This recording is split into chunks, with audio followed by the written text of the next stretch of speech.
বোয়ালখালীত বিএনপির ভারপ্রাপ্ত চেয়ারম্যান তারেক রহমানের ঘোষিত রাষ্ট্র কাঠামো মেরামতের ৩১ দফা বাস্তবায়নের লক্ষ্যে বিশাল র্যালি এবং সমাবেশ অনুষ্ঠিত হয়।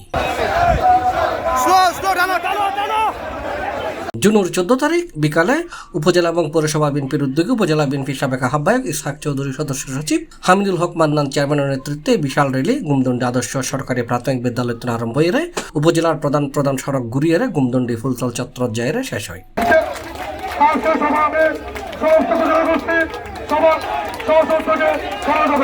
পরে এক সংক্ষিপ্ত সমাবেশ অনুষ্ঠিত হয়। এই সময় এডে উপস্থিত আছেন Alhaj Azam Khan, S M Selim, Akkas Khan, Abu Siddique, Arif Chowdhury Chhuton, engineer S M Tarek, Kafil Uddin, Abdul Karim, Sheikh Monir Uddin, Afsar Uddin Kafil, Sulaiman member, Yusuf, Shawkat Ali, Abul Basha, Saifuddin, Ismail, Jane Alam, Nazrul, Khaled, Sajjad, Abdul Mannan মনা, সাইমুদ্দিন টিটু, মহসিন খোকন, ইব্রাহিম চৌধুরী মানিক, ইব্রাহিম সহ আরো অনেকেই। আমরা একটা কথা বলতে চাই, আজকে থেকে হুঁশিয়ার করে দিতে চাই, যারা দুঃসময় রাজনীতি করেছেন প্রতিটি ইউনিয়ন প্রতিটি ওয়ার্ড তাদেরকে নিয়ে মূল্যায়ন করতে হবে।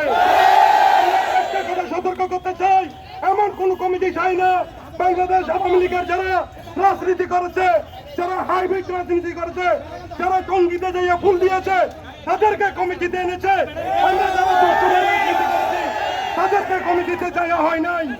যে কমিটিতে বাংলাদেশ আওয়ামী লীগের দুঃশাসনের কমিটিতে হয়েছে সেই কমিটি আমরা মানি না।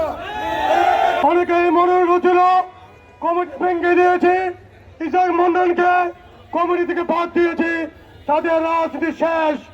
আজকে এই জনসমাবেশ প্রমাণ করেছে অতীতে যারা আমাদের সাথে ছিল, রাজপথে ছিল, সংগ্রাম করেছে, প্রত্যেকটা কর্মী আমাদের সাথে আছে,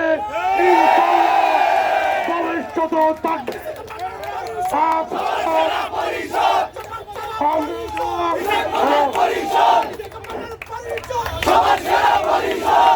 যারা কাজের ঘরে বসে এসির বসে কমিটি দিতে পারবেন, আমাদেরকে বাদ দিয়ে সেই কমিটি কাগজ কমিটি হয়, সেই কমিটি রাজপথ কমিটি হয় না। আজকে আমার বোয়ালখালীর সেই সাধারণ নেতা কর্মী প্রমাণ করেছে।